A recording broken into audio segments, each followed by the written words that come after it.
Ben Tulfo Fun Filter. Sa tagal ng panahon kami sa Bitag, alam na namin sinasabing patagong industriya sa bentahan at bilihan ng mga imported frozen meat products. Ang mga imported frozen meat products galing sa mga warehouse na nagbebenta tulad ng nahuli namin kanina, kasama Bureau of Customs, walang maipakitang import permit galing sa pinanggalingang importer. Ang tanging maipakita lang ay Meat Transport Vehicle Registration na mula sa National Meat Inspection Service, NMIS, ng Department of Agriculture. Itong nahuling nagbebentang trader na walang business permit, walang sanitary permit, walang agricultural permit, walang health permit, at hindi siya lisensyadong storage facility ng Department of Agriculture. Ang operasyon ng sinasabing trader na nahuli na pinasara ngayon, kasama ang bitag dyan sa amin kasi, nag-umpisa. Ang operasyon ng trader na to, underground ang estilo, guerrilla yung operasyon. Ang lakas ng loob mag-operate ng cold storage facility at bentahan bilihan ng frozen meat products na wala siyang lisensya mula sa lokal na pamahalaan. Ang tanging nakakaalam lang ay ang NMIS, nasa ilalim ng DA.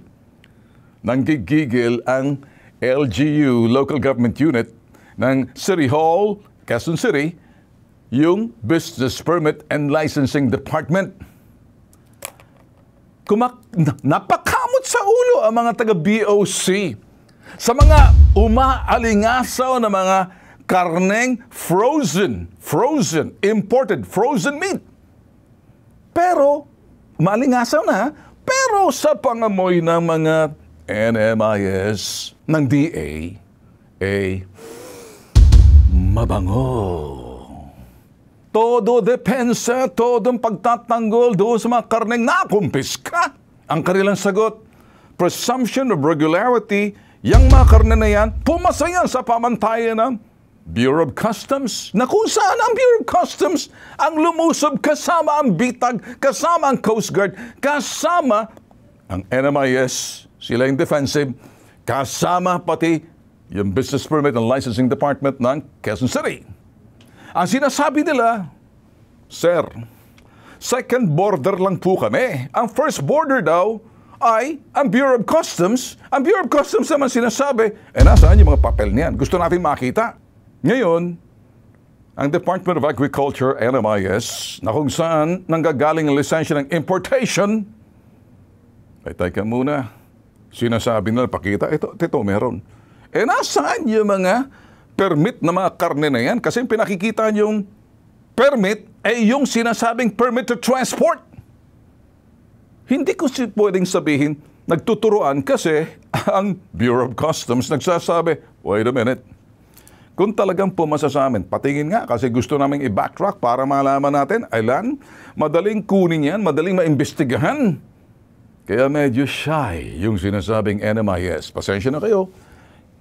Kilala ko kayo dyan sa DA. Ang mga mabahong karne na sinasabi natin underground ang pagbebenta, sumisingaw at sumingaw para doon sa mga kapitbahay, nabulabog sila eh. Nabulabog sila sa madaling araw.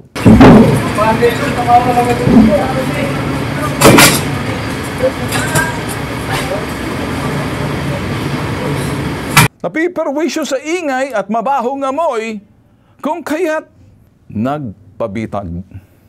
Dito nalaman po namin kung saan tukoy namin yung kanilang cold storage facility, quote-unquote, na kung titingnan natin, mga boss, guerrillang operation.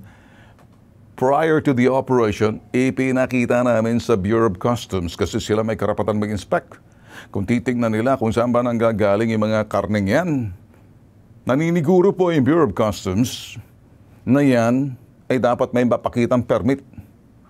Wala po eh. Pero ang NMIS, sinasabi, hindi po pwedeng lumabas yan kung wala namang import permit yan. Ang gusto niyo malaman, mga bossing, Kaya naman pala ang lakas nitong sinasabing warehouse, magbenta ng sinasabing masangsang na amoy ng mga frozen meat products na kung titingnan natin, specialized importation yan. Alam niyo ba, pamangkin daw kasi ng kagawad ng barangay na tatalon. Kaya napatalon tuloy yung mga taga BPLO ng Quezon City. Ang ibig sabihin, ang gigigit. Ito po yung pinaka-concern namin dito sa Quezon City. Kaya kailangan namin makita muna kung saan talaga nanggagaling itong mga meat na to. Wala talaga po itong business permit sa amin. Ipasara yan. Abangan po ito, eksklusibo lang to sa Bitag. Ben Tulfo Fun Filter.